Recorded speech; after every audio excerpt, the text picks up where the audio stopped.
It was supposed to be one of the happiest days of our lives, our daughter Emma's high school graduation. I had spent weeks helping her prepare for the ceremony, shopping for the perfect white dress, making appointments for her hair and nails, and making sure we had a reservation at her favorite Italian restaurant afterwards. I'd even ordered a custom cake with her name and class of 2025 written in elegant lettering. Everything was perfect, or so I thought. We had been married for 21 years. My husband, Alan, and we met when we were both broke college students, working part-time jobs, dreaming of something bigger. We built everything together from scratch: our home, our careers, and above all, our family. He had always been quiet and a bit withdrawn, but I chalked it up to stress, long work hours, and the burden of responsibility.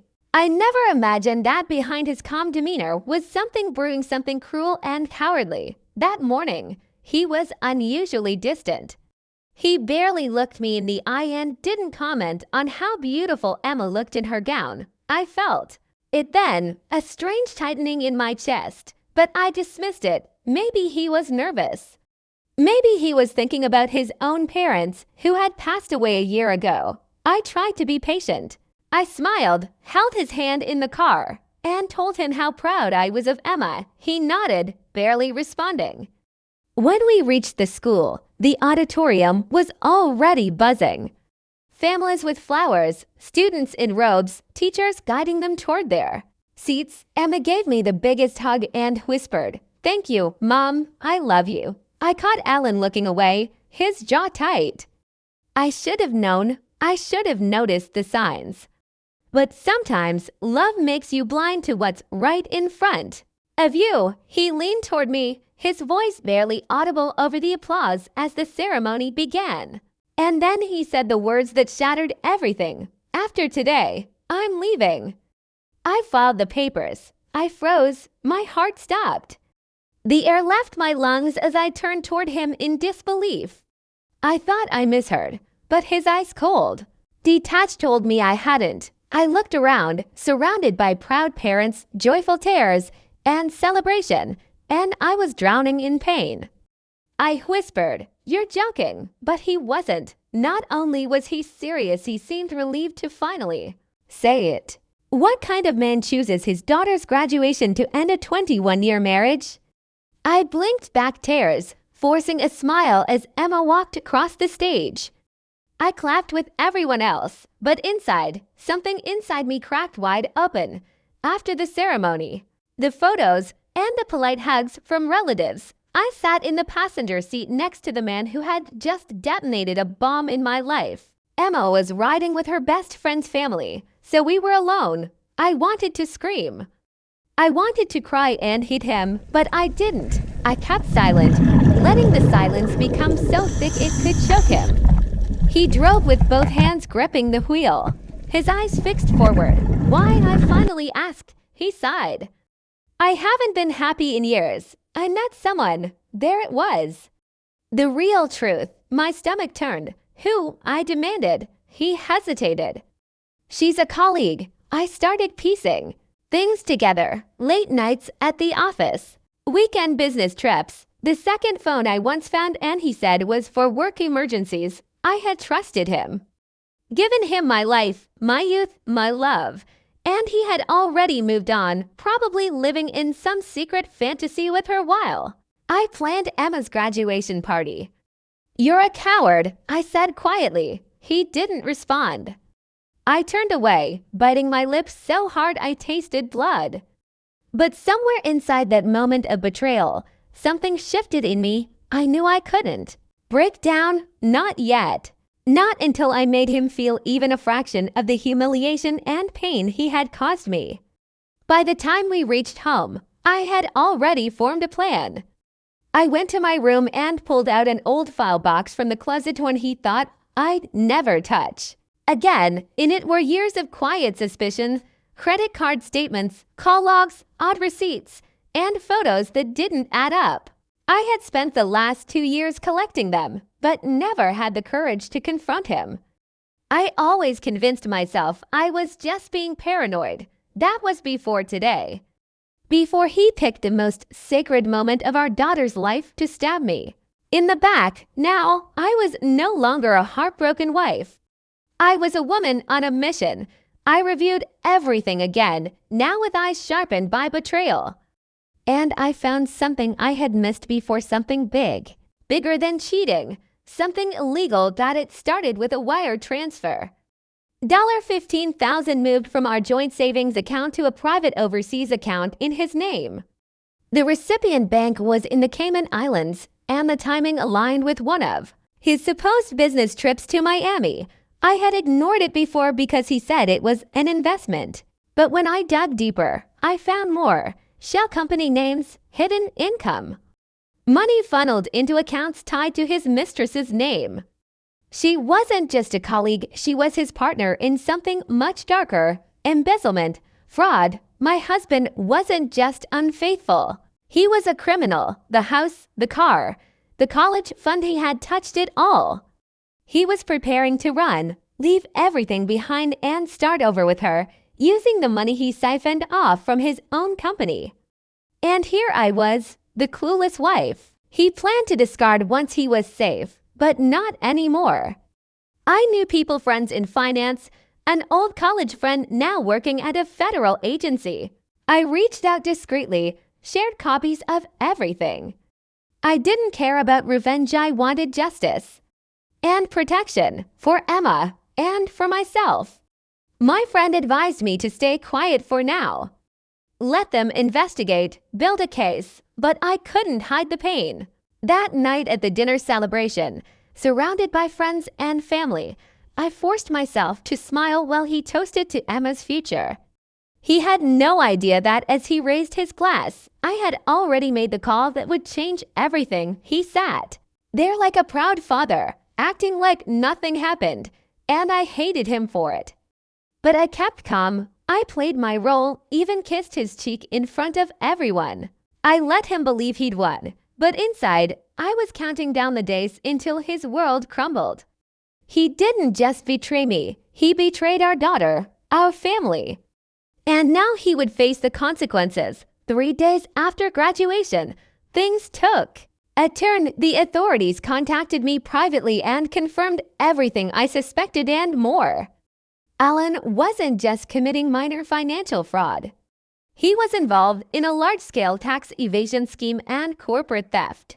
It had been going on for nearly 5 years, and his mistress Sharon was a key player. I listened carefully, documenting everything. They asked me to keep things quiet while they initiated a deeper investigation. They needed a few weeks, so I waited. I acted like a wife who was mourning her marriage. I even told Emma that her father and I were taking a break. She cried, and I hated him more for forcing her into that pain. But I didn't tell her the truth, not yet. I spent my days pretending to be normal, while secretly preparing. I made a private appointment with a divorce attorney, transferred what was legally mine into a separate protected account, and ensured the college fund was untouched and locked from him. I got the locks changed. Not because I feared him, but because I needed control. Then one night, a notification lit up on the shared family computer, a message from her. I opened the inbox. Alan never thought I would check, and found emails that confirmed everything. Plans to leave the country, tickets to Barcelona, a fake name, a rented villa, and the date, July 4th. They thought everyone would be distracted by the holiday. They were wrong. I sent screenshots to the investigator and called my contact. He's planning to disappear in 10 days, I said. They moved swiftly after that. Surveillance began. Travel alerts issued, accounts frozen. But I didn't stop there. I printed everything. The financial trail, the emails, the fake IDs, and even the hotel receipts. And on the night before he was supposed to leave, I made my move. I invited family and close friends over for a small dinner party, claiming it was a delayed graduation celebration for Emma. Alan hesitated, but came anyway. He was jumpy, nervous, his phone constantly buzzing. He had no idea that the walls were Closing in, during dessert, I stood up and raised a toast. To new beginnings, I said. He smiled then froze as I pulled out a folder and dropped it on the table, and to truth. Everyone stared as I slowly flipped the folder open. The room fell silent. This, I began, is a story about trust, about betrayal, and about justice. I turned to Ellen. You chose the worst possible day to throw away everything we had, but what you didn't realize was that I wasn't the fool you thought I was. His eyes widened. What are you doing? He asked, trying to sound calm. You're making a scene. I laughed bitterly. No, Ellen, you made the scene when you decided to announce our divorce at our daughter's graduation. You made the scene when you started lying, stealing, and planning your great escape. Murmurs spread across the table. Emma stood slowly. What is she talking about? She asked, eyes darting between us. I looked her in the eye. Your father has been committing crimes, sweetheart. And he was planning to run away, leaving everything including you behind. Alan stood up. That's enough. You've lost. Your mind, but it was too late. The front door opened and in walked two agents, flashing their badges. Alan turned pale. Alan M. Reeves, you are under arrest for fraud, tax evasion, and conspiracy to commit wire fraud, the lead officer announced. The entire room gasped. Emma screamed. Alan began to shout, denying everything until they cuffed him right there in front of the people he had lied to for years. I stood still, holding Emma's hand tightly. She was shaking, confused, angry. I'm sorry, I whispered. I wanted to tell you earlier. I didn't want to ruin your moment. She looked at me, eyes wet. You didn't. He did. They took him away, and I let the silence settle around us. The guests slowly left, whispering their shock. Emma sat beside me on the stairs, still, processing everything. You were so calm, she said softly. Because I had no other choice, I replied. He wanted to destroy us. I had to protect what was left. The weeks that followed were difficult emotionally, legally, even financially. But they were also empowering. Alan was denied bail due to flight risk. His mistress, Sharon, was also arrested a few days later at the airport. They were both facing serious prison time. I met with prosecutors, lawyers, and accountants almost daily, piecing together the damages, the hidden assets, and what could be recovered. The more I learned, the more I realized how long he had been planning this. He had never loved me the way I loved him. Maybe he did once, but somewhere along the way, greed and ego took over, and I had to face that truth. Emma took it hard. She refused to visit him. At first, she blamed me for hiding it, but over time, she understood. She even thanked me. You saved me from becoming like him, she said one night. That meant everything. I returned to work, resumed normal life, and slowly, the wounds began to close. Friends started calling me the Ice Queen for how calmly I handled the public exposure, but it wasn't ice, it was fire. I burned quietly for years. I just chose the right moment to light the match. By September, the trial began. I didn't attend the first few sessions, but I made sure to be there for the verdict. He saw me walk in with Emma. He looked older, defeated. Gone was the arrogant man who once whispered, I'm leaving, as if I was disposable. Now he looked like a man who had lost everything, and he had. When the judge announced the sentence 12 years in prison, he didn't even look up. I held Emma's hand again. She squeezed it tightly. It was done. It was over. In the months that followed, I rebuilt everything. The house was legally mine. Now, the accounts were cleaned and secured. Emma got accepted into a top university, and I set up a trust fund under her name, untouchable by anyone but her. The media briefly caught wind of the case, calling it a quiet suburban betrayal with a Hollywood ending. I declined interviews. I didn't need the spotlight. I had what I needed: peace. I started writing again, something I hadn't done in years, journaling, then stories. Eventually, I published a memoir under a pseudonym. It sold well. People resonated with the story of a woman who was publicly discarded but privately victorious.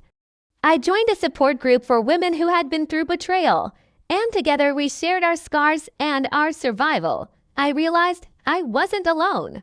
That betrayal, though uniquely painful, was not uncommon. What mattered was how you rose afterward. Emma thrived in college. She made new friends, joined clubs, and slowly stopped being ashamed of what happened. "You made me strong," she told me during one visit. That made all the pain worth it. I never remarried, though there were offers. I wasn't bitter. I just liked my own company now. I had learned how to be enough for myself. Every now and then, I'd hear from someone about Alan, how he was adjusting in prison, how Sharon had turned on him to reduce her sentence. I felt nothing, no anger, no satisfaction. Just emptiness. He no longer mattered. His story had ended. Mine was still being written, and that's how it happened. He dumped me at our daughter's graduation, tried to humiliate me, break me, replace me, but instead, he gave me the greatest gift: a reason to fight for myself. A reason to reclaim my life. What he thought would be the end was just the beginning. I exposed his secret, not out of vengeance, but out of necessity, out of survival. And while he sits behind bars, counting the days, I'm out here living, thriving, free. Sometimes, I pass the school auditorium where it all began and smile.